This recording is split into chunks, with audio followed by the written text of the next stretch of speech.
পরে ইন্টারভিউতে যাবে তাদের ব্যাপারে আপনি কিছু বলেননি। শাড়ি পরে বলতে অ্যাকচুয়ালি মেয়েদেরটা বলাই হয়নি, শুধু ছেলেদের গুলোই আলোচনা না, হয়েছিল। মেয়েদেরটা কুর্তিটা নিয়ে বলেছিলাম, শাড়িটা নিয়ে বেশি বলা হয়নি, ঠিক বলেছো। শাড়ি নিয়ে অ্যাকচুয়ালি কিছু না, আমি শাড়িটা নিয়ে বলেছিলাম যে এমন ভাবে শাড়িটা পরবে সেটা যেন আহ, মানে খুব বেশি চকমকে না হয়, ঠিক আছে। আমরা যেরকম পার্টি মানে যেরকম অনুষ্ঠানে বাড়িতে শাড়ি পরি সেরকম যেন শাড়ি না হয়, এবং শাড়িটা যেন একটু মেরে মেরে টাইপের বা একটু তাঁতের তাঁতের শাড়ি যেন হয়, ঠিক আছে। সিল্কি যেন না হয়, সিল্কের শাড়ি যেন না হয়, এবং শাড়িটা যেন খুব বেশি গ্লেজি না হয়। তাছাড়া খুব বেশি কারুকার্য যেন করা না থাকে, সিম্পল শাড়ি। সিম্পল শাড়ি বলতে যেটা বোঝে সেটাই, সিম্পল শাড়ি যেন হয়। হ্যাঁ, যাতে কোনো কারুকার্য না থাকে বিশাল। আর পেট যেন দেখা না যায়, পেটটা মোটামুটি দেখবে তুমি যারা বিভিন্ন কাজী। কি বলবো, বিভিন্ন ফ্রন্ট অফিসে যারা যারা দাঁড়ায় না, ফ্রন্ট অফিসে যারা থাকে তাদের দেখবে এমন ভাবে শাড়িটা পরে, আমি কিভাবে শাড়িটা পরে সেটা তোমরা ভালো করে বলতে পারবে, এমন ভাবে শাড়িটা পরে যাতে পুরো পেটটা আটকানো থাকে, মানে পুরোটাই ঢাকা থাকে। তো ওভাবে শাড়ি পরে তুমি যদি যেতে পারো তো ওকে, এইভাবে শাড়িটা পরতে হবে। আর সাথে চটি, হ্যাঁ, যদি জুয়েলারি পরো তো হালকা জুয়েলারি, সেম যেটা বলেছিলাম আমি জুয়েলারির ক্ষেত্রে সেটাই। আর সেরকম কোনো কিছু নেই, ঠিক আছে। সায়ন ধর, আর কিছু নেই। আচ্ছা, আর কারো কোনো শাড়িটা নিয়ে বুঝতে পেরেছো তো? নর্মাল শাড়ি পরবে, যে শাড়িটা দেখে যেন এমন না মনে হয় যে ওয়াও কি সুন্দর শাড়ি পরেছে, এরকম ব্যাপার যেন না আসে। দেখে মনে হয় যে হ্যাঁ ভদ্র পরিবারের মেয়ে শাড়ি পরে ইন্টারভিউ দিতে এসেছে, ঠিক এইভাবে। ওয়াও টাইপের কোনো যেন আমার মুখ থেকে না বেরোয়, বা যে ইন্টারভিউ যে দিচ্ছে তাকে সে যেন না বেরোয় তার মুখ থেকে, ব্যাস এইটাই। এবারে তুমি বুঝে নাও যে কি ধরনের শাড়ি পরলে তোমাকে ওয়াও লাগে, বা কি ধরনের শাড়ি পরলে তোমাকে ভদ্রস্থ বা আহ, ছিমছাম লাগে, ছিমছাম লাগবে, ঠিক আছে। ওয়াও লাগে তোমাকে, ছিমছাম যেন লাগে, ঠিক আছে। এটা দেখতে হবে। আচ্ছা, তো এবার আজকে ক্লাস শুরু করি। ওই ওই ঘরে রো, ওই ঘরে। আজকে ক্লাসটা সেটা শুরু করছি, ঠিক আছে।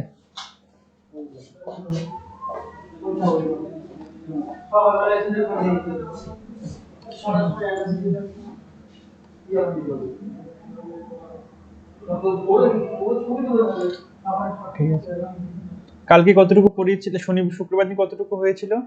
আমাদের শুক্রবার দিন হয়েছিল, এইগুলো তো হয়ে গেছিল না। ক্লোজিং অফ স্টোরটা করিয়েছিলাম, তাই তো? Good evening sir. হ্যাঁ, গুড ইভিনিং। ক্লোজিং অফ স্টোরটা করিয়েছিলাম তো? স্যার অ্যাটেন্ডেন্স নিয়ে নিয়েছেন? এই নিলাম। স্যার আমাদের হ্যাঁ, দিয়েছি। Okay sir. আচ্ছা, ক্লোজিং অফ স্টোরটা করিয়েছিলাম তো? হ্যাঁ হ্যাঁ হ্যাঁ স্যার আচ্ছা, করেছিলেন। তো আজকে স্টোর ওপেনিংটা করাবো। হ্যাঁ, স্টোর ওপেনিংটা করবো। ক্লোজিংটা নিয়ে কারো কোনো প্রশ্ন আছে? কেউ কি অসুবিধা আছে কারোর বোঝার? না স্যার। ঠিক আছে, আমি একবার বলে দিচ্ছি হালকা করে। স্টোর ক্লোজিং হচ্ছে যেসব ক্লোজিং ম্যানেজার থাকবে তারা বেসিক্যালি স্টোরটা প্রতিটা লক তারা দেখে, এবং লকগুলো যদি থাকে তাহলে সেগুলো সিল করে দেয়, এবং লককে কোনো জায়গায় যদি লক করা না থাকে তাহলে সেগুলো তারা লক করে সিল করে, এভাবে ক্লোজিং করে। আচ্ছা, ওপেনিং ম্যানেজারের দায়িত্ব কি? A retailer has a documented process of opening the store. Opening opening করা একটা ডকুমেন্টেড প্রসেস, এটা ক্লোজিং এর same. An opening manager is the one to open the store and check all the locks and seals. If there is any tampering with the seals or locks, no one is allowed to enter the store. এটা রয়েছে। আমি বাংলাটা তোমাদের normal করে বুঝেছি, practically কি হয়। আমি কালকে আগের দিনই বলেছিলাম যে ওপেনিং ম্যানেজারে মেয়েরা থাকে, মেয়ে ম্যানেজার থাকে। যদি মেয়ে ম্যানেজার থাকে তাহলে মেয়ে সিকিউরিটি থাকবে, যদি ছেলে ম্যানেজার থাকে ছেলে সিকিউরিটি থাকবে। কোনো সময় ছেলে মেয়ে এক মানে হবে না, ঠিক আছে। হয় মেয়ে যদি ওপেনিং থাকে তাহলে মেয়ে সিকিউরিটি থাকবে, ছেলে ওপেনিং ম্যানেজার থাকলে ছেলে সিকিউরিটি থাকবে, ঠিক আছে। তো ওরা প্রথমে ঢুকবে, ঢুকে কাজ কি ওদের, ওই যে সিলগুলো রাতে করে গেছে না, সেই সিলগুলোকে ছেঁড়া, জাস্ট এইটাই কাজ। যদি প্র্যাকটিক্যালি বোঝায় এইটাই, যা যা লেখা আছে, অনেক কিছু লেখা আছে, বাট প্র্যাকটিক্যাল আছে এইটা, সমস্ত সিলগুলোকে তাকে ছিঁড়তে হবে।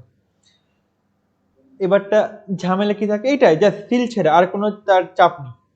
এটা ঝামেলা কি হতে পারে, ঝামেলা আচ্ছা হয়। স্যার, আপনি হ্যাঁ আগের দিন বললেন যে রাত্রিরে যারা স্টোর ক্লোজ করছে তারা একজন সিকিউরিটি, একজন ক্লোজ ম্যানেজার, তাহলে হ্যাঁ তারা যদি ছেলে হলো, ঠিক আছে, দুজন পুরুষ মানুষ, এবার সকালবেলা যারা ওপেন করছে তারা তো অন্য হ্যাঁ তারা, ডিফারেন্ট। হ্যাঁ তারা ওপেনিং যে সিকিউরিটি রয়েছে তারা, ক্লোজিং মানে নাইট। যে সই করে সিল করলো সে ছিড়বে না, ওটা না না অন্যজনও না না, ছিড়তে পারে। অন্যজন ছিড়বে। অবভিয়াসলি তুমি হুম। তুমি যে কাজ করো সেই কাজের সেই কাজটা তো আমি, মানে তুমি রাতে 11টার সময় বাড়িতে অফিস থেকে বেরোচ্ছ, তোমার বাড়ি যেতে যেতে 11:30 12টা বাজছে, ঠিক আছে? তো তারপরে আবার তুমি সকালবেলা 9টার মধ্যে তুমি সকালবেলা 8টার মধ্যে তুমি অফিসে আসতে পারবে? তোমার খুব চাপের হয়ে যাবে না জিনিসটা? তো হ্যাঁ, সেটা, সেটাই তো। হ্যাঁ সেটা হয় না। তো ওপেনিং এর জন্য আলাদা ম্যানেজাররা থাকে, ওরা ওপেনিং করে। তো ওপেনিং এ বেসিক্যালি তোমাকে সিলগুলো প্রতি ছিটতে হবে। এবার কি ঝামেলা হতে পারে, হয়তো আমি রাত্রেবেলা ও ক্লোজিং করে বেরিয়ে গেছি, তুমি এসেছো ওপেনিং করতে, তুমি এসে কি দেখলে যে একটা জায়গায় আমি সিল মারিনি, ঠিক আছে, একটা জায়গায় সিল সিল মারানি বা সিলটা ছেঁড়া রয়েছে। এবারটা সিল কেন ছেঁড়া সেটার জন্য কিন্তু তখন ওটা ঝামেলা, ওটা প্রবলেম। কিরম প্রবলেম, তখন তুমি যখন দেখবে যে সিল মারা নেই তখন ক্লোজিং যে সিকিউরিটি তাকে ফোন করবে যে এখানে ধর ল্যাকমি সেকশনে সিল মারা নেই, হ্যাঁ, এবং ডটটাও খোলা রয়েছে। তুমি ক্লোজিং সিকিউরিটিকে ফোন করে বলে কি ব্যাপার, এখানে সিল মারা নেই কেন, সিল কি মারনি তোমরা, বা সিল ছেঁড়া কেন? তো সে হয়তো সে যদি বলে যে না সিল দিতে ভুলে গেছি বা সিল কোনোভাবে ছিঁড়ে গেছে আমাদের হাত থেকে, তাহলে তো ঝামেলা মিটে গেল ওখানে। যদি সে বলে যে না সিল তো মেরেছে, ক্লোজিং ম্যানেজার তো সিল মেরেছে আমার সামনে, আমি সাক্ষী আছি, তখন তুমি আমাকে ফোন করবে, মানে ক্লোজিং ম্যানেজারকে তুমি ফোন করবে। ক্লোজিং ম্যানেজারকে ফোন করে বলছে কি এখানে সিল মারা নেই বা সিল ছেড়ে রয়েছে, কি ব্যাপার? আমি যদি বলে দিই যে আমি ভুলে গেছি সিল মারতে, সরি, বা কোনো মিস্টেক হয়ে গেছে, তাহলে মিটে গেল ঝামেলা। যদি আমি বলি যে না আমি তো সিল মেরেছি, ক্লোজিং সিকিউরিটি আমার সাক্ষী আছে, সিল তো মারা রয়েছে, তখন মানে যদি আমি বলে দিই যে না আমি ভুলে গেছি মারতে, তাহলে ঝামেলা মিটে যাচ্ছে। আমি চাইছি ঝামেলাটা আরো বাড়াতে, মানে ওরকম সিচুয়েশন তৈরি করতে। যদি দেখো যে এরকম ভাবে দুজনেই বলছে একই কথা, তখন সিসিটিভি চেক করতে হবে। তখন তোমার কাজ হচ্ছে সিসিটিভি চেক করা। সিসিটিভির ফুল ফর্ম কি? সিসিটিভির ফুল ফর্ম কি?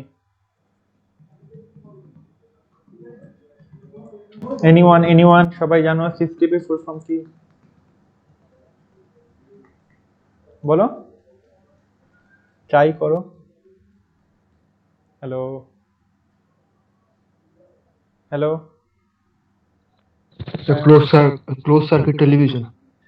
হ্যাঁ, close circuit television, CCTV, close circuit television, ঠিক আছে? সিসিটিভি কিন্তু 24/7 চালু থাকে। সিসিটিভি এমন একটা ক্যামেরা বা এমন একটা ভিডিও ক্যামেরা যেটা sir, close circuit camera, close circuit television, ঠিক আছে? টেলিভিশন, হ্যাঁ, আচ্ছা। তো সিসিটিভি এমন একটা ক্যামেরা যেটা কিন্তু 24/7 চলছে, ওটা কোনো সময় বন্ধ হয় না। তো এবং ওখানে কিন্তু নাইট ভিশন থাকে, যেমন আমরা যুদ্ধে দেখি না যে স্নাইপার নাইট ভিশন রয়েছে, বা অনেক দূর থেকে রাত্রেবেলাও দেখতে পাচ্ছি। এটা কি করে হয় অ্যাকচুয়ালি, তোমরা কোনো সময় কেউ দেখেছো না জানি না, সিসি ক্যামেরা সিসিটিভি গুলো যখন তুমি লাইট বন্ধ করে দিচ্ছ, পুরো ঘর অন্ধকার হয়ে যাচ্ছে, সাথে সাথে না ওর আশেপাশে অনেকগুলো লাল বা সবুজ টাইপের লাইট থাকে, ওই লাইট গুলো জ্বলা শুরু করে অটোমেটিকলি। তুমি যখনই সুইচ বন্ধ করবে, অন্ধকার করে দেবে, সাথে সাথে ওগুলো চালু হয়ে যায়। ওগুলো কি হয়, ওগুলো একটা এমন একটা রশ্মি বার হয় ওখান থেকে, ওগুলো আমরা খালি চোখে দেখতে পাই না, ঠিক আছে? কিন্তু ক্যামেরার যে সেন্সর, সেই সেন্সর কিন্তু ধরে ফেলে, সেই সেন্সর ধরে ওই রশ্মিটাকে। তো আমি আমি খালি চোখে দেখছি যে পুরো ঘর অন্ধকার, বাট আমি যদি সিকিউরিটি ক্যামেরাতে দেখি তাহলে দেখবো যে ওখানে অনেক কিছু দেখা যাচ্ছে, হয়তো খুব অস্পষ্ট পিকচার বা অনেক তোমার ধুলো উঠছে বা অনেক হেভি পিকচার, বাট দেখা যায়, মানে দেখা যাচ্ছে যদি কেউ ঢোকেও, বিড়াল বা কুকুর ঢুকলে তাহলে দেখা যায় যে হ্যাঁ কেউ না কেউ ঢুকেছে, ঠিক আছে? তো এটাই ক্লোজ সার্কিট টেলিভিশনের কাজ। তো সিসি ক্যামেরা আমাকে চেক করতে হবে। কখন থেকে চেক করবো? যদি আমি প্রথম থেকে চেক করবো, যখন ক্লোজিং, মানে তুমি চেক করবে যখন আমি যখন ক্লোজিং করছিলাম তখন থেকে তুমি চেক করা শুরু করবে। যদি দেখো যে আমি সিল মেরেছি ওখানে, তাহলে তোমার পুরো রাত মানে ওই আমার বেরোনোর পর থেকে তুমি ঢোকার আগ পর্যন্ত পুরো স্টোরের মধ্যে কি কি হয়েছে আমার পুরো সিকিউরিটি ক্যামেরা চেক করতে হবে। এখন চেক করলে কিছু না কিছু তো পাওয়া যাবে না, সেটা হয়তো কোনো বিড়াল ঢুকেছে, বিড়ালে হয়তো আঁচড় মেরেছে, বা কোনো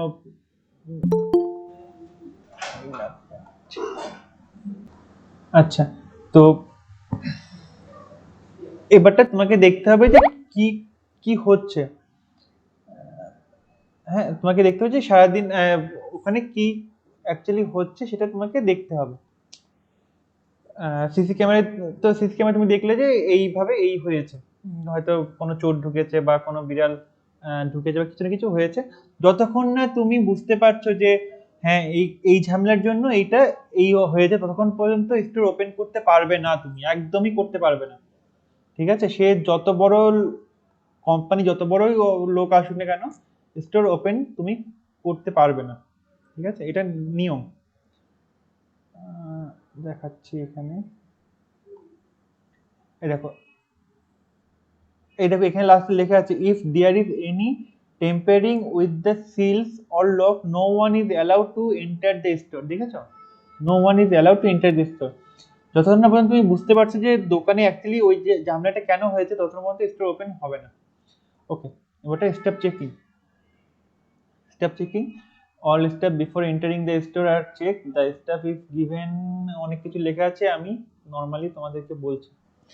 স্টেপ চেকিংটা কি, অনেক সময় বিভিন্ন কোম্পানি বিভিন্ন রকম নিয়ম আছে, তো আমি মোটামুটি বলছি, আমি যদি শপার স্টপে কাজ করতাম তো ওটার হিসাবেই আমি বলছি। কি হতো আমাদের শপার স্টপে, 500 টাকার বেশি তুমি টাকা নিয়ে ঢুকতে পারো না। ঠিক আছে, 500 টাকার বেশি টাকা নিয়ে তোমার ঢোকার অধিকার নেই। অধিকার নেই বলতে তুমি ঢুকতে পারো, বাট তোমাকে সাইন করে নিতে হবে, তোমাকে একটা রিসিপে সিকিউরিটির কাছ থেকে সাইন করে নিতে হবে যে আমার কাছে 500 টাকার বেশি আছে, আমার কাছে 7,000 টাকা আছে বা 700 টাকা আছে, তোমাকে সাইন করে নিতে হবে। সেম সেম হচ্ছে, তুমি তোমার কাছে যদি এমন কোনো প্রোডাক্ট থাকে যেটা তোমার কাছে যদি এমন কোনো কোম্পানির প্রোডাক্ট থাকে যেই কোম্পানিটা ওই দোকানের মধ্যে কাউন্টার আছে, তাহলে ওই প্রোডাক্ট যদি তুমি ইউজ করো সেটা তোমাকে সাইন করে নিতে হবে। যেমন যেমন ধরো সাপোজ একটা ল্যাকমির আইলাইনার তুমি ইউজ করছো, ঠিক আছে, এবং ল্যাকমির কাউন্টার কিন্তু প্যান্টুলসের মধ্যে আছে বা বিগ বাজারের মধ্যে আছে। তো সেক্ষেত্রে আমি যদি ধরো তোমাকে বলি, আমি একটা সিকিউরিটি, আমি তুমি চেক বেরোনোর সময় আমি তোমাকে চেক করছি, তোমার কাছ থেকে আমি ল্যাকমি আইলাইনারটা পেলাম।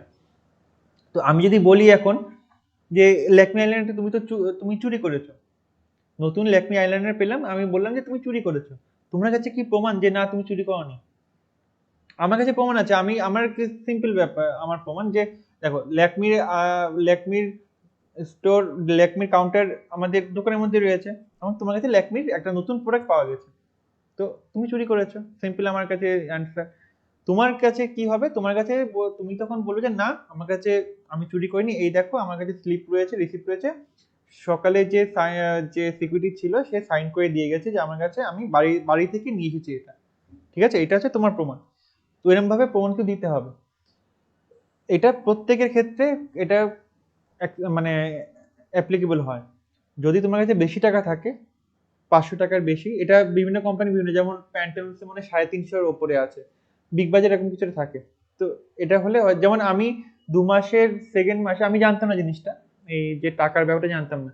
তো 2 মাস পরে আমার একটা ইচ্ছে ছিল ভাইকে একটা একটা ফোন গিফট করব। তো 2 মাসের পরে আমি ভাইকে লেনোভো K3 নোট 10,000 টাকা, ওটা আমি গিফট করবো ভেবেছি, তো ওটা অর্ডার দিয়ে দিয়েছি। তো যখন যেদিন আসবে তার আগের দিন আমি লাঞ্চ টাইমে বেরিয়ে তোমার এটিএম থেকে 10,000 টাকা তুলে এনেছি। এবার টাকা তুলে আমি দিব্যি অফিস স্টোরে ঢুকে গেছি। এবার স্টোরে ঢুকে নতুন আমার নিজের স্যালারি থেকে ভাইকে কোনো কিছু দিচ্ছে আমার, আমি ডিপার্টমেন্ট ম্যানেজারকে বলছি, ধনঞ্জয় স্যার ছিলেন আমার ডিপার্টমেন্ট ম্যানেজার তখন, স্যার জানেন তো আমি ভাইকে একটা ফোন গিফট করছি, আমার খুব আনন্দ লাগছে, টাকা তুলে আনলাম, কালকে ওর ফোনটা চলে আসবে। তো স্যার শুনলো, শুনে হুট করে আমাকে বলছে, এই তুই 10,000 টাকা যে তুই নিয়ে এসেছিস, তুই সাইন করেছিস? আমি বলছি কিসের সাইন? বলছি সিকিউরিটি দিয়ে সাইন করাসনি কোনো রিসিপে? বলছি না তো। যে যা শিগগিরই করাকে, না হলে কিন্তু বেরোনোর সময় যদি টাকা হাতে টাকা যদি পায় খুঁজে, তাহলে কিন্তু পুরো টাকা সিজ করে নেবে, একটা টাকাও তুই বাড়ি নিয়ে যেতে পারবি না, যা সিকিউরিটি সাইন করে নিয়ে আয়। তখন সাথে সাথে সে ফোন করে দিল, আমি গেলাম, তখন জানলাম যে 500 টাকার বেশি ঢোকা যাবে না। আর আমি জানতাম না কোনো সময়, মানে সব কিছু না, সব কিছু জানা যায় না। তুমি যতক্ষণ পর্যন্ত তুমি চাকরি না করবে বা যতক্ষণ পর্যন্ত তুমি কোম্পানিতে না ঢুকবে, ততক্ষণ পর্যন্ত কোম্পানি অনেক কিছু তুমি জানতে পারবে না। এবং কিছু জিনিস জানার জন্য তোমাকে ভালোভাবে সেই কোম্পানিতে মিশতে হয় সবার সাথে। না মিশলে, এই যে আমি যদি না বলতাম, আমি জানতামও না। এবং যদি রাত্রেবেলা বেরোনোর সময় কেস খেতাম না, যেমন 10,000 টাকা জলে চলে যেত। হ্যাঁ, তো এই ছোট ছোট জিনিসগুলো হয়। তো এইটা যেমন আমি উডল্যান্ডে জুতো কিনেছিলাম শপার স্টপ থেকে, তো তখন আমাকে ওরভাবে লিখিয়ে নিয়ে ঢুকতে হতো। এই আমাকে রিসিভে লিখে নিয়ে ঢুকতে হচ্ছে আমি উডল্যান্ডে জুতো কিনেছি, এই জুতোটা আমার নিজস্ব, আমি চুরির জুতো না, মানে চুরি করিনি, এটা লেখাতে হয়। কারণ রিটেল হচ্ছে এমন একটা জায়গা যেখানে প্রচুর এমপ্লয়িরাও চুরি করে। এই চুরি নিয়ে আমি পরে বলবো, যাক আমি বলে রাখলাম, প্রচুর এমপ্লয়িরা চুরি করে কিন্তু ওখানে। তো যাক, এটা করতে হয়। এইটা হচ্ছে স্টাফ চেকিং এর ব্যাপার আসছে। আচ্ছা, এটা staff entry. The step after security check enters the store, they change into their uniform and reach their respective section. মানে মানে প্রতিটা কোম্পানিতে না নির্দিষ্ট কিছু কি বলবো ইউনিফর্ম থাকে, প্রতিটা কোম্পানিতে ইউনিফর্ম থাকে। তো এই ইউনিফর্মগুলো আমাদের পড়তে হয়, মানে আমি যখন স্টোরে ঢুকবো, যখন কাজ শুরু করবো, তখন আমরা ইউনিফর্মগুলো পড়তে হবে। তো আমরা সাধারণত কি করতাম, আমরা বাড়ি থেকে বেরোনোর সময় নর্মাল জামা পরে বেরোতাম, মেয়েরাও দেখতাম নর্মাল কুর্তি পরে বেরোতো। আর তারপরে স্টোরে ঢোকার পরে আমরা মেয়েদের কুর্তি, ঘর থেকে যে কুর্তি পরে গেছে সেই কুর্তি খুলে তার ইউনিফর্ম পরে নিত, আমরাও আমাদের জামা খুলে ইউনিফর্ম পরে নিতাম। এতে কি হয় বলতো, গরমের মধ্যে বাসে বা ট্রেনে যাচ্ছে, ধুলোমালে লাগছে, তো তো ওই ইউনিফর্মের মধ্যে লাগতো না, ইউনিফর্মটা ভালো থাকতো। এই জন্য আমরা এইভাবে পরে যেতাম। তাছাড়া ইউনিফর্ম পরার সাথে সাথে আমাদেরকে অ্যাটেন্ডেন্স দিতে হতো। অ্যাটেন্ডেন্স বলতে দুভাবে অ্যাটেন্ডেন্স হয়, মোটামুটি প্রতিটা কোম্পানি দুভাবে অ্যাটেন্ডেন্স হয়। একটা হচ্ছে তোমার লিখে তোমার সাইন করবে, তুমি আজকে আসলে কোন সময় ঢুকেছো, সেই সময় ঢুকে তুমি খাতায় তোমার নাম লিখে সাইন করবে এবং ডেট লিখবে যে কোন ডেট বলছি, সময়টা, কোন সময় তুমি ঢুকছো। এবং বায়োমেট্রিক সিস্টেম থাকবে, বায়োমেট্রিক সিস্টেমে তোমার ছাপ দিতে হবে। অনেক কোম্পানি থাকে পুরো একটা আঙ্গুলের ছাপ, যে কোনো একটা আঙ্গুলের ছাপ, এইটা বা এইটা বা এইটা, এরকম একটা আঙ্গুলের ছাপ থাকে, বা 5টা আঙ্গুলের ছাপ থাকে, একটা না 5টা আঙ্গুলের ছাপ। আমাদের যেমন সবার সাথে 5টা আঙ্গুলের ছাপ ছিল। ওখানে ওই S4925 বলে একটা সংখ্যা ছিল, ভুলে গেছি পুরোটা, ওটা দিয়ে এন্টার মারলে ওই যেখানে হাত দিতে হবে সেই জায়গাটা লাল হয়ে যেত, মানে জ্বলে উঠতে হলো। ওখানে হাত রাখলে ওরা এই এগুলো স্ক্যান করে নিত, স্ক্যান করে তো এই হাতের ছাপগুলো ওরা দেখে। যখন আমার হাতের ছাপগুলো ওরা স্ক্যান করে নিল, স্ক্যান করে ওরা যদি মিল পায়, মধুমঙ্গল দত্তের হাতের ছাপের সাথে যদি মিল পায় আমার হাতের ছাপ, ওরা আমাকে দেখে দেবে ওয়েলকাম। এবং আমার যে টাইমটা, ধরো 9:50 আমি এন্ট্রি করেছি, তো ঠিক ওই টাইমটাই কিন্তু উঠে যাবে আমার অফিসের সিস্টেমে। ঠিক আছে, ওটা উঠে যাবে, মানে ও আলাদা করে তুলতে হবে না, ওটা অটোমেটিকলি উঠে যাবে। ঠিক আছে, এইভাবে সিস্টেম হয় যে তুমি যদি অ্যাটেন্ডেন্সের ব্যাপারে এইভাবে থাকে। আচ্ছা, এবারটা স্টাফ চেকিং হলো, স্টাফ এন্ট্রি হলো। হাউসকিপিং কাকে বলে বলো তো? হাউসকিপিং কাকে বলে? আচ্ছা, এইগুলো কিন্তু সব পড়াচ্ছি কাস্টমার ঢোকার আগে কি কি কাজ হচ্ছে, ঠিক আছে, এগুলো ওইটাই পড়াচ্ছি। আচ্ছা, হাউসকিপিং কাকে বলে? যারা বাড়ির কাজ করেন তাদেরকে হাউসকিপিং বলে? না না, একদম না। যারা যারা কিসের কাজ করে? ঘরোয়া কাজকর্ম, হাউসকিপার মানে অফিসের ভেতরের যে ঘরের ভেতরের কাজগুলো, এই ডেস্ক পরিষ্কার, পর্দা চেঞ্জ করা। আচ্ছা আচ্ছা আচ্ছা, আর বাকিরা? সায়ন, শুভা, সৌরভ, ধর। মানে স্যার একটা বাড়ির পুরো মেইনটেনেন্স আর কি, ওটা দায়িত্ব। মানে বাড়ির কোথা থেকে যাবতীয় কাজ। হাউসকিপিং বলছি। আচ্ছা, হাউসকিপিং বলতে বাড়ি ধরছি। শুভ্রা, ধর, শুভ্রা,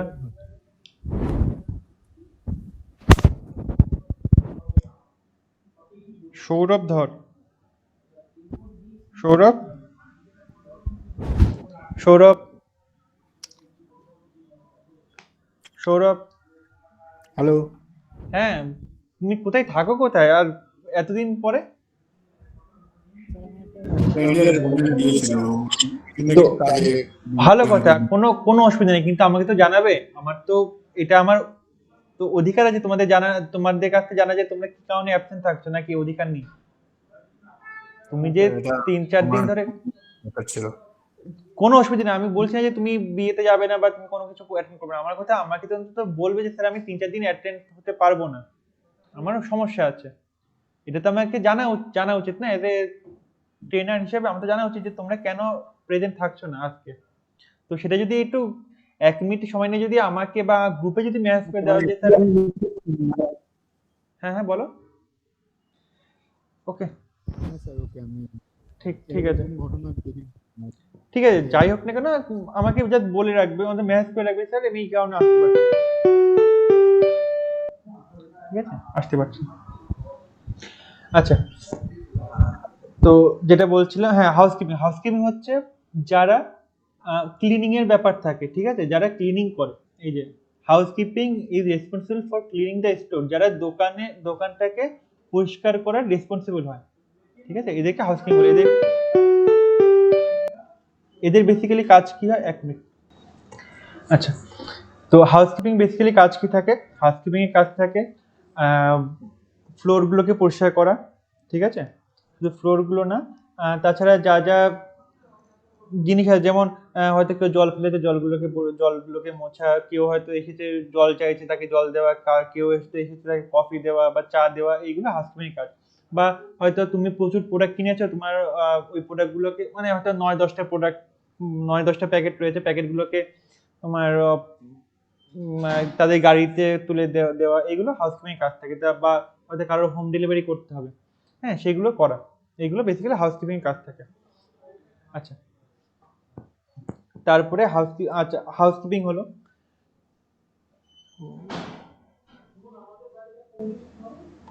এটা বেসিক্যালি হাউসকিপিং এর কাজ, ঠিক আছে। সমস্ত এই যে ফার্নিচার পরিষ্কার করা, তারপরে ফিক্সচার গুলো পরিষ্কার করা, বিভিন্ন ইকুইপমেন্ট যেগুলো আছে সেগুলোকে পরিষ্কার করে, এইগুলো বেসিক্যালি ওদের কাজ থাকে। আচ্ছা, স্টোর ম্যানেজমেন্ট বলতে প্রত্যেকটা যারা উপরের লেভেলে যারা রয়েছে, যারা ম্যানেজার লেভেলে রয়েছে, তারা পুরো স্টোরটাকে যখন স্টোরটা চালু হচ্ছে, যখন কাস্টমার ঢুকবে তার আগে পুরো স্টোরটাকে তারা ঘুরে দেখে যে কিভাবে কি হচ্ছে, ঠিক আছে, কোথায় কিভাবে কি হচ্ছে সেটা ঘুরে দেখে। যেমন এইচআর থেকে সে পুরো স্টোরটা একবার রাউন্ড দিয়ে দেখে যে স্টোরে সমস্ত কাউন্টারে ঠিকমতো সবাই রয়েছে কিনা, সবার হাইজিন মেনটেন করছে কিনা, সবার মেয়েরা ঠিকমতো চুল বেঁধেছে কিনা, ছেলেদের দাড়ি শেভ করা আছে কিনা, জামা সবাই যে মানে যে ইউনিফর্ম পরতে বলা হয়েছে সেই ইউনিফর্ম পরে আছে কিনা, তারপর গলায় অনেকের এই থাকে, মানে মি আই হেল্প ইউ একটা কার্ড থাকে, সেই কার্ডটা ঝোলানো আছে কিনা, এইগুলো দেখে, ঠিক আছে, এইটা এইটা দেখছে। আচ্ছা, তারপরে হাউসকিপিং এর যে সুপারভাইজার আছে সে দেখছে যে কোনো জায়গায় কোনো অপরিষ্কার আছে কিনা, কোনো জায়গায় জল জমে আছে কিনা, কোনো জায়গায় ময়লা আছে কিনা। তারপরে ওই পলিথিন, তোমার যে প্রোডাক্ট আছে সকালবেলা, প্রোডাক্টগুলোতে পলিথিন মোড়া থাকে, তো ওই পলিথিনগুলো আমরা ফেলে দিয়ে তারপরে প্রোডাক্টগুলোকে সাজাই। তো পলিথিনগুলো বিভিন্ন জায়গায় ছড়িয়ে থাকে অনেক সময়, তো পলিথিনগুলো ছড়ানো ছিটানো আছে কিনা এগুলো ওরা দেখে। তাছাড়া ওয়াশরুম পরিষ্কার করা কিন্তু হাউসকিপিং এর কাজ, ঠিক আছে, ওয়াশরুমগুলো ঠিকঠাক মতো পরিষ্কার আছে কিনা এগুলো ওরা দেখে। আচ্ছা, এরপরে যে যে ইলেকট্রিকের কাজ করে, ইলেকট্রিকের যে সুপারভাইজার, ইলেকট্রিক যে দেখে, সে পুরো দোকানটা একবার ঘুরে দেখে যে সব জায়গায় লাইটগুলো ঠিকঠাক আছে কিনা, বা কোনো জায়গায় এসি ঠিক মতো চলছে কিনা, সব জায়গাতে ঠিক মতো ঠান্ডা হচ্ছে কিনা, সব জায়গাতে কোথাও লাইট ফিউজ হয়ে গেছে কিনা, এগুলো ওরা দেখে, ঠিক আছে, বেশিরভাগ এগুলো দেখে। আচ্ছা, তাছাড়া আর স্টোরের হেড পুরো স্টোরটা একবার ঘুরে দেখে। Electrician as a housekeeper, sorry আগে বলো। অ্যাজ এ ইলেকট্রিশিয়ান হাউসকিপারের মধ্যেই পড়ে? না, একদম ইলেকট্রিশিয়ান তো ইলেকট্রিকের কাজ করছে না। হাউসকিপিং হচ্ছে যারা পরিষ্কার করছে, যারা ঘরটা পরিষ্কার করছে, বা ঘরটা না, এখানে যারা ফ্লোরটা পরিষ্কার করছে, যারা দোকানটাকে পরিষ্কার ঝাড়মোছ করছে, এরা হাউসকিপার। এদের বেসিক্যালি কাজ থাকে কাস্টমারকে হেল্প করছে। হ্যাঁ, কাস্টমারকে হেল্প বলতে না, হেল্প না, কাস্টমারকে হেল্প বলতে কাস্টমার তো বললো যে আমার একটু জল দেবেন, বা হয়তো বাচ্চাটা জল ফেলে দিয়েছে, বা হয়তো বমি করেছে, এগুলো পরিষ্কার করা, বা হয়তো কাউকে চা বা কফি দেওয়া, তখন হাউসকিপারকে আমরা ডাকতাম। ঠিক আছে, বেসিক্যালি এটাই কাজ থাকে হাউসকিপারের। ওকে, আর ইলেকট্রিশিয়ানের কাজ ইলেকট্রিশিয়ান। আচ্ছা, তারপরে স্টোরের যে হেড, সে তার আন্ডারে তো পুরো দোকানটা রয়েছে, সে লাস্টে পুরো জায়গাটা ঘুরে, পুরো দোকানটা ঘুরে নেয়, সে দেখে যে ওভারঅল ঠিকঠাক আছে কিনা। যদি একটা কাস্টমার ঢোকে এই মুহূর্তে, কাস্টমার দেখে যেন বলে যে বাহ, ভালো করে সাজানো হতো দোকানটা, এরকম একটা অবস্থায় আছে কিনা সেটা দেখে নেয়। ঠিক আছে, এটা স্টোর মানে স্টোর যে হেড তার কাজ। এবং ডিপার্টমেন্ট ম্যানেজার আছে, ডিপার্টমেন্ট ম্যানেজার তার সে দেখে তার যে ডিপার্টমেন্ট সেই ডিপার্টমেন্টে সবকিছু ঠিকঠাক আছে কিনা, ডিপার্টমেন্টের সমস্ত লোকরা ছেলেমেয়েরা এসেছে কিনা, যদি কোনো ছেলেমেয়ে না আসে তাকে ফোন করা যে কতক্ষণে আসবে বা কেন দেরি হচ্ছে, এই করা, যদি আশেপাশে যদি কোনো ময়লা থাকে তো ময়লাগুলোকে পরিষ্কার করানো, এই এই কাজ থাকে বেসিক্যালি। এটা সবাই একবার দেখে নেয়। ঠিক আছে, আচ্ছা, এটা যে স্টোর ম্যানেজমেন্ট, এই যে এখানে রয়েছে যেমন রিপ্লেসিং লাইট রিপ্লেস করা, ক্লিনিং অল সারফেস, পুরো ফ্লোরের মেঝেগুলোকে পরিষ্কার করা, ঠিক আছে, আউটসাইড ডিসপ্লে পরিষ্কার করা, সাইনেজ পরিষ্কার করা, পার্কিং লটে ঠিকমতো সিকিউরিটি, আচ্ছা সিকিউরিটির লোকও চেক করে, সিকিউরিটি সুপারভাইজার সে পুরো স্টোরটা ঘুরে ঘুরে দেখে নেয় যে পুরো স্টোরে যেখানে সিকিউরিটি পার্সন থাকার কথা সেখানে আছে কিনা, ট্রায়াল রুমের সামনে সিকিউরিটি পার্সন আছে কিনা, যদি পার্কিং লট থাকে সেখানে সিকিউরিটি পার্সন আছে কিনা, গেটের সামনে কাস্টমারদের গেটের সামনে সিকিউরিটি পার্সন ঠিক দাঁড়িয়ে আছে কিনা, এগুলো দেখে নেয়। মধ্যে কথা পুরো দোকানটাকে চালু করার মতো পরিস্থিতি তৈরি করে তারপরে কাস্টমারের জন্য ওপেন করে। ঠিক আছে, এটা। আচ্ছা, এবারটা হচ্ছে এনার্জি ম্যানেজমেন্ট। ঠিক আছে, এনার্জি ম্যানেজমেন্ট কি? এনার্জি ম্যানেজমেন্ট হচ্ছে একটা, ওখানে যা লেখা আছে বাদ দাও, আমি প্র্যাকটিক্যালি বলছি। একটা আমাদের মিটিং হয়, ঠিক আছে, আমাদের একটা মিটিং হয়, মিটিংয়ে কি কি কাজ হয় সেগুলো, মিটিংয়ে কি কি অ্যাকচুয়ালি কথা হয় সেগুলো আমি তোমাদেরকে বলছি। 11টার সময় আমাদের সপার স্টপে কাস্টমারের জন্য ওপেন হতো, তো মিটিংটা ঠিক 10:40-এ আরম্ভ হতো। ঠিক আছে, তো এইটাই, আচ্ছা, মিটিংটা 10:40-এ আরম্ভ হতো, 10:40-এ আরম্ভ হয়ে মিটিংয়ে কি কি হতো সেটা বলছি। মিটিংয়ে আগের দিনে কি যা যা সেল হয়েছে, আজকে 18 তারিখ, 17 তারিখে যা যা সেল হয়েছে, যা যা ঘটেছে সেইগুলো নিয়ে আলোচনা করা হতো মিটিংয়ে। হ্যাঁ, তো কি কি আলোচনা করা হতো? আগের দিনে কত ফুটফল হয়েছে, হয়তো মিটিং এর স্টোর হেড রয়েছে বা ডিপার্টমেন্টের ম্যানেজার রয়েছে, সকালবেলা ওরা এসে সিস্টেম থেকে ওরা একটা প্রিন্টার বার করে নিত যে আগের দিনে কত সেল হয়েছে বা কি কি হয়েছে সেটা বার করে নিত, সেগুলো আমাদের সাথে আলোচনা করতো। তো প্রথমেই বলতো যে কত ফুটফল হয়েছে। ফুটফল মানে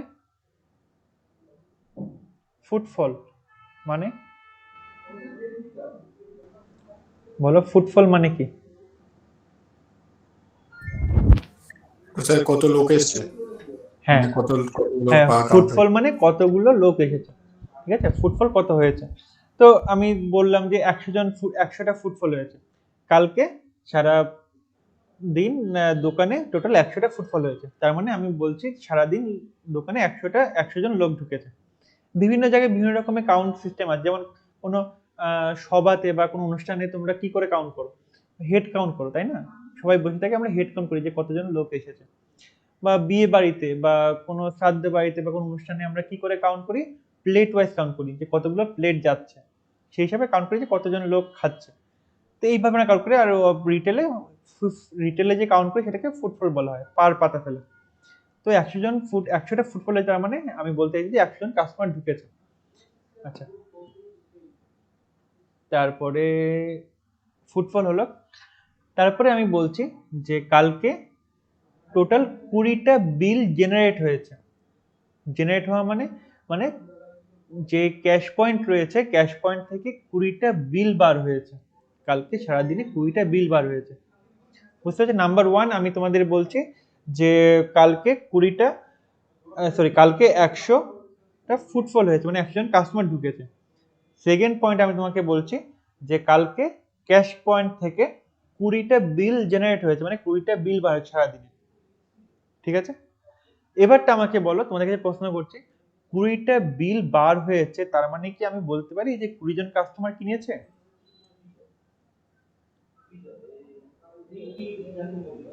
বলো। Hello hello hello.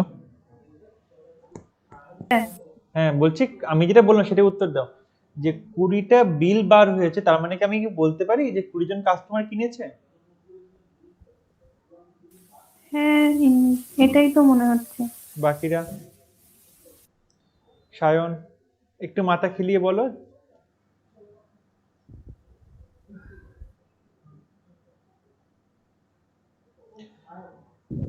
আন্দাজ করো, আন্দাজ করো। না স্যার, অ্যাকচুয়ালি 20 জন এসছে, তার মানে এটা না যে অনেক সবাই কিনেছে বা কিছু করেছে, কেউ দেখে চলে যেতে পারে। না সেটা তো যাচ্ছে, আমি সেটা বলছি না, আমি বলছি 100 জন কাস্টমার ঢুকেছে আর 20টা বিল জেনারেট হয়েছে, মানে 20টা বিল কালকে ক্যাশ পয়েন্ট থেকে বার হয়েছে। তো আমার প্রশ্ন এইটাই যে আমি 20টা বিল বার হচ্ছে, তার মানে কি আমি বলতে পারি যে 20 জন কাস্টমার কিনেছে কালকে সারাদিনে? আমার প্রশ্ন এটা। একজন কাস্টমারের জন্য তো একটা বিলই বের হবে না, একজন কাস্টমারের জন্য তো দুটো তিনটে বিল হবে না, তাহলে 20 জন কাস্টমার কেনা মানে 20টা বিল বার হওয়া। আচ্ছা, ধরো প্রত্যুষা প্যান্টালুন্সে গেল, প্রত্যুষা প্রথমে একটা কুর্তি দেখলো, কুর্তি পছন্দ হলো, কুর্তি কিনলো। তারপরে ওর মনে হলো যে আরে কুর্তি কিনেছি, কুর্তির সাথে তো একটা ম্যাচিং করা লেগিংস কিনিনি, আবার লেগিংস কিনলো, আবার বিল করালো। তারপরে ওর মনে হলো আরে কুর্তি লেগিংস কিনেছি, আমার দুপাট্টা কেনা হয়নি, আবার দুপাট্টার সেকশনে গেল, কুর্তির সাথে ম্যাচিং করা দুপাট্টা কিনলো, আবার বিল করালো। তো প্রত্যুষা কটা বিল করালো টোটাল? আচ্ছা, তিনটে। তার মানে একটা করে জিনিস কিনে আলাদা আলাদা করে বিলও করা যায়, আবার হ্যাঁ কেউ যদি অবভিয়াসলি, একসাথে সব কিনে বিল করে একসাথে সেটাও হবে। অবভিয়াসলি। তো কালকে যে 20টা বিল বার হয়ে কথা বলছি, তার ওর মধ্যে তো প্রত্যুষাই তো 3টে বিল বার করেছে, তাই না? প্রত্যুষা কালকে তিনবারও বিল করেছে। আর বিলের মধ্যে তো আর নাম থাকে না, বা নাম থাকলে কিছু মানে বিল মানে বিল, সে তুমি একবার করো 10 বার করো, তুমি একবারও যদি 1 টাকারও বিল বার করো সেটাও একটা বিলের মধ্যেই পড়ে। তো এইটা, তো প্রত্যুষা নিজেই 3টে বিল বার করেছে কালকে, 20টা বিলের মধ্যে প্রত্যুষা নিজেই কালকে 3টে বিল বার করেছে। ঠিক আছে? তো 20টা বিল বার হচ্ছে মানে এই না যে 20 জন কাস্টমার কিনেছে। তবুও আমরা নর্মালি ধরে নিই যে 20টা বিল বার হয়েছে মানে 20 জন কাস্টমার কিনেছে। আমরা বেসিক্যালি ধরে নিই, কারণ একটা কাস্টমার কতবার কিনেছে এটা বের করা সম্ভব না বেসিক্যালি। তোমরা ধরে নিই যে 20টা বিল মানে 20 জন কাস্টমার। তারপরে কি, তারপরে তোমার এটা প্রত্যেকটা বিলে কতগুলো করে প্রোডাক্ট বার হয়েছে সেটাও আমরা আমাদেরকে বলে। কতগুলো প্রোডাক্ট বার হয়েছে বলতে, ধরো আমরা এখানে 10 জন আছি, আমাকে নিয়ে, আমরা সবাই কালকে প্যান্টালুন্স থেকে সবাই কিছু কিছু কিনেছি। তো শুভ্রা কিনেছে 10টা প্রোডাক্ট, সৌরভ কিনেছে 2টো প্রোডাক্ট, সায়ন কিনেছে একটা জামা, তারপরে শোভা কিনেছে 4টে শাড়ি, প্রত্যুষা কিনেছে 2টো লিপস্টিক। এইভাবে 1টা 2টো 5টা 10টা করে সবাই বিভিন্ন প্রোডাক্ট কিনেছে। অ্যাভারেজে প্রতিটা বিলে কতগুলো করে প্রোডাক্ট বার হয়েছে আমরা কি করে বার করব? টোটাল যে বিল, সেই বিলে টোটাল কতগুলো করে প্রোডাক্ট বার হয়েছে, টোটাল কত প্রোডাক্ট বার হয়েছে 20টা বিলে মোট কতগুলো করে প্রোডাক্ট বার হয়েছে সেইটা ভাগ 20 বার করলেই বেরিয়ে যাবে না এভারেজে কতগুলো বার হয়ে প্রোডাক্ট গেছে। তো আমরা এভারেজে আমাদের দেখা যাচ্ছে যে কালকে 20টা বিলে এভারেজে প্রোডাক্ট গেছে 3.9, 3 বা 3.2টা করে প্রোডাক্ট গেছে। তার মানে এভারেজে প্রোডাক্ট প্রতিটা বিলে বার হয়েছে 3.2টা করে প্রোডাক্ট বার হয়েছে প্রতিটা বিলে। ঠিক আছে? এই হিসাবটা বুঝতে পেরেছো তো? টোটাল যে যত প্রোডাক্ট বার হয়েছে কালকে বিক্রি হয়েছে 20টা বিলের মধ্যে, টোটাল যতগুলো করে প্রোডাক্ট বার হয়েছে ততগুলো প্রোডাক্ট ভাগ 20 যদি করি তাহলে এভারেজ বেরিয়ে আসছে আমার, তাই তো? তো ওটাকে আমি বলছি এভারেজ কতগুলো করে প্রোডাক্ট বার হয়েছে আমার। এবারটা কত টাকা করে এভারেজে গেছে প্রতিটা বিলে, এভারেজ কত টাকা করে হয়েছে। তারপর শুভ্রা কিনেছে 20,000 টাকার, সৌরভ কিনেছে 2,000 টাকার, সায়ন কিনেছে 1,000 টাকার, শোভা কিনেছে 15,000 টাকার, প্রত্যুষা কিনেছে 700 টাকা, তারপরে দেব দেবজিৎ কিনেছে 12,000 টাকা, এরকম কিনেছে। এভারেজ কত টাকার বিল হচ্ছে? এভারেজ হতে বিল হয়েছে 3,295 টাকা। ঠিক আছে? তো এটা আমার এভারেজের বিল। প্রতিটা 20টা বিলের মধ্যে এভারেজে কতগুলো করে বিল বার হয়ে কত টাকার বিল গেছে। ঠিক আছে? বুঝতে পেরেছো এভারেজ যে ব্যাপারটা? হ্যাঁ স্যার। অ্যামাউন্ট আর প্রোডাক্ট, মানে অ্যামাউন্ট, টাকার অ্যামাউন্ট আর প্রোডাক্টের সংখ্যা, এই দুটো আমি বেসিক্যালি বার করলাম। এই দুটো না একে অন্যের বিপরীত। যখন সেল চালু হয়, যখন দোকানে ডিসকাউন্ট চলে, পুরো দোকান ডিসকাউন্ট চলছে, ফ্ল্যাট 50% আপ টু 60% এরকম ডিসকাউন্ট চলছে, তখন কিন্তু প্রোডাক্টের সংখ্যা অনেক বেড়ে যায়। নর্মাল সময় ধরো এখন এমআরপিতে বিক্রি হচ্ছে, এখন কোনো সেল নেই, এখন যদি প্রতিটা বিলে অ্যাভারেজে বার হয় 3.2, তখন চলে যাবে কিন্তু 5.1, 4.9, 6.1 এরকম চলে যাবে। কেন? তো সিম্পল উত্তর, যখন ডিসকাউন্ট চলে না তখন আমরা বেশি কিনি। সাপোজ আজকে সায়ন গেছে বিগ বাজারে, সায়ন যে দেখলো সমস্ত প্রোডাক্ট কোনো সেল নেই, সায়ন দুটো গেঞ্জি কিনতে গেছিল, দুটো গেঞ্জি কিনে চলে আসলো। সায়ন যদি সেম সময় যদি ও সেলের সময় যেত বা এখন যদি সেল চলতো, ও গেছিল দুটো গেঞ্জি কিনতে, ও 5টা গেঞ্জি নিয়ে চলে আসতো। মানে কারণ কি? কারণ ও নির্দিষ্ট টাকা নিয়ে, ও ভেবেছে আমি 1000 টাকায় দুটো গেঞ্জি কিনবো, 2000 টাকা নিয়ে গেছে। নর্মাল সময় 2000 টাকা, 1000, 2000 টাকার গেঞ্জি কিনে এনেছে। কিন্তু সেই সময় কি হতো, সেই সময় যেহেতু 50% বা 60% অফ ছিল, সায়ন কি করলো, 5টা গেঞ্জি কিনে চলে আসলো, 2000 টাকাই খরচ হলো, 5টা গেঞ্জি নিয়ে চলে আসলো। তো এই জন্য তখন কিন্তু প্রোডাক্টের কোয়ান্টিটি বেড়ে যায়, ওই জন্য 5.9, 5.4 এরকম চলে আসছে, অনেকটা বেশি করে প্রত্যেকে কেনে। কিন্তু সেই সেলের সময় কিন্তু অ্যাভারেজের যে প্রাইসটা, যে দামটা কিন্তু কমে আসে। কারণ কারণ শুভ্রা আজকে গেছে দুটো শাড়ি কিনতে, দুটো শাড়ির দাম 4000 টাকা, ও 4000 টাকা দিয়ে দুটো শাড়ি কিনলো। সেলের সময় যদি শুভ্রা যায়, ও কি দেখছে, দুটো শাড়ির দাম আমাকে 50% অফ, মানে দুটো শাড়ি ও 2000 টাকা দিয়ে কিনছে, তাই না? তো কি করে, 3টে শাড়ি কিনলো 3000 টাকা দিয়ে। তো এতে কি হলো, আমার কিন্তু টোটাল অ্যামাউন্টটা কমে আসলো। হয়তো ও দুটো শাড়ি কিনতো, কিন্তু এখানে 3টে শাড়ি কিনলো। তো আমার প্রোডাক্টের কোয়ান্টিটিটা বেড়ে গেল, প্রোডাক্টের অ্যাভারেজ কোয়ান্টিটিটা বেড়ে গেল, বাট অ্যামাউন্টটা কিন্তু কমে গেল। তুমি ভালো করে দেখো, তাই না? অ্যামাউন্টটা কমে গেল। এখন কি করছিল, দুটো শাড়ি কিনছিল 4000 টাকা দিয়ে, সেলের সময় কি করছে, 3টে শাড়ি কিনছে 3000 টাকা দিয়ে। তো আমার কোয়ান্টিটি বাড়লো, প্রোডাক্ট বেরোচ্ছে বেশি, বাট দাম কমে আসলো। বুঝতে পেরেছো? দামের সাথে প্রোডাক্টে কিন্তু পুরো বিপরীত, দাম বাড়লে প্রোডাক্ট কোয়ান্টিটি কমে, আবার দাম যদি কমে যায় প্রোডাক্টের কোয়ান্টিটি বাড়ে। বুঝতে পেরেছো? একটু কোনো সমস্যা আছে কি? হ্যাঁ স্যার। বাকিরা বুঝতে পেরেছো? সৌরভ, শোভা? হ্যাঁ স্যার, বুঝতে পেরেছি। না বুঝতে পারলে আমাকে বললে আমি আবার বোঝাবো, একটু অঙ্কের ব্যাপার আছে তো, তাই জন্য আর কি বারবার করে বলছি। তো এইগুলো আমাদেরকে বোঝাতো। এবার হয়তো দেখা গেল যে কালকে 400 জন কাস্টমার ঢুকেছে, টোটাল বিল বার হয়েছে 80টা। হ্যাঁ, তাহলে জিনিসটা খুব খারাপ। মানে তার মানে কি, তার মানে 320 জন কাস্টমারকে কিছু না কিনে বেরিয়ে গেছে। হ্যাঁ, তো জিনিসটা খারাপ। তাই জন্য তখন বলতো যে কেন তোমরা কাস্টমার ঠিক মতো হ্যান্ডেল করছো না, কাস্টমার দেখছো না, কেন হচ্ছে এরকম, এইভাবে বলতো। আমরা বলতাম সরি স্যার, ভুল হয়েছে। বা অনেক সময় কি হতো, অনেক সময় কাস্টমাররা হয়তো যে জিনিস চাইছে সেই জিনিস আমাদের কাছে নেই, বা অনেক সময় অনেক কাউন্টারে হয়তো বিভিন্ন প্রোডাক্ট নেই, মানে প্রোডাক্টের সাইজ নেই, হয়তো এক্সেল, ডবল এক্সেল পড়ে আছে বা এক্সেল পড়ে আছে, গায়ে লাগছে না, কাস্টমার এসে ঘুরে যাচ্ছে। তখন আমরা বলতাম স্যার এই জন্য কাস্টমার কিছু পাচ্ছে না। আবার অনেক সময় কি হতো, প্রচুর কাস্টমার চলে আসছে। মলে কি হয় বলতো, মলে সাধারণত যখন ভালো সিনেমা আসে না, তখন কিন্তু মলে প্রচুর কাস্টমার থাকে।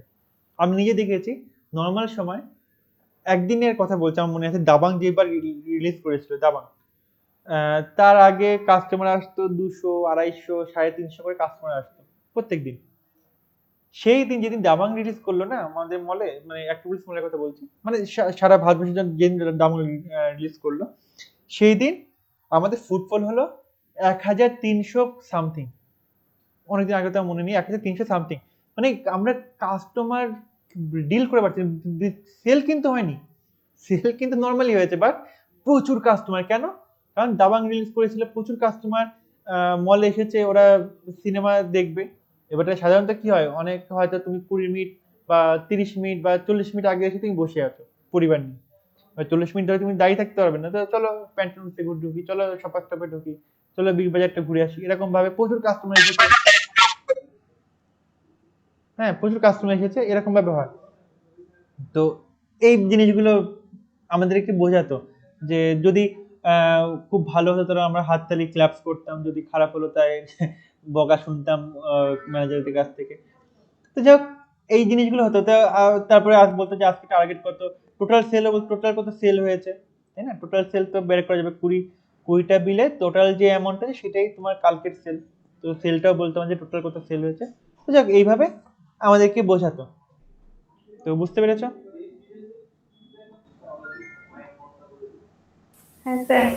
আচ্ছা, তো মোটামুটি এইটা আমাদের ছিল যে সারা দিনে তুমি মানে আগের দিনে কি কি কাজ হয়েছে সেটা আমাদেরকে এইভাবে বোঝাতো। তাছাড়া আর আছে অ্যারেঞ্জিং অফ ডিফারেন্ট সেকশন। তোমার যে ডিফারেন্ট সেকশন, তোমার এই আমাদের কাজ হওয়ার পরে, মানে আমাদের মিটিংটা হওয়ার পরে আমরা প্রতিটা সেকশনগুলো ঠিক মতো সাজাতাম। আমরা আমাদের সেকশনে ফিরে যেতাম, সেকশনে ফিরে আমরা আমাদের প্রোডাক্টগুলো ঠিকমতো সাজিয়ে রাখতাম কাস্টমারদের ঢোকার জন্য। কাস্টমার ঢুকে যেন দেখা যায় পুরো কাউন্টারটা পরিষ্কার পরিচ্ছন্ন সাজানো আছে, এটা করতাম। ব্যাস, আজকে এই পর্যন্তই।